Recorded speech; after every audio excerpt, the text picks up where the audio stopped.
اپنی بیویوں کو بتاؤ، اپنے گھر میں بتاؤ، یہ وظیفے چلاؤ، درود کی برکت تمہارے گھر میں آئے، نماز کی برکت تمہارے گھر میں آئے، دشمن تمہارے ذلیل ہوں، یہ جادو ٹونا کرتے ہیں، گھر میں نا اتفاقیاں لڑائیاں رہتی ہیں، یہ ختم ہو جائیں گی۔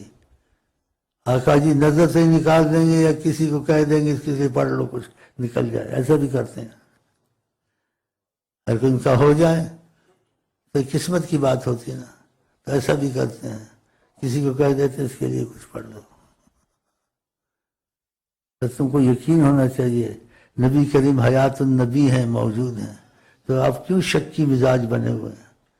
آپ آفس میں جاتے ہیں، نوکری میں جاتے ہیں، ساتھ یہ چیزیں پڑھتے رہیں، کیا تمہارے تو چلتے پھرتے ہو جاتی ہیں، اور ساتھ درود شریف کثرت سے پڑھیں، یا وظیفے پورے ہو جائیں، ہر وقت عادت بنا لیں، کیا صلی اللہ علیہ وسلم یا درود ابراہیمیہ نہ چھوڑیں۔ پاکستان میں یہ چیزیں آقا نے کہی ہیں، اس کو پھیلانا چاہیے تاکہ مصیبتیں تم سے دور ہوں۔ اور آپ کے پاس حضرت محمد مصطفیٰ موجود ہیں، حیات النبی ہیں، ساری کائنات کو دیکھتے ہیں، بتاؤ تو شک نہ کریں، آقا کی کلام میں شک کرنا چاہیے۔ تو خدا آپ کو توفیق دے، اپنے بچوں کو سکھائیں،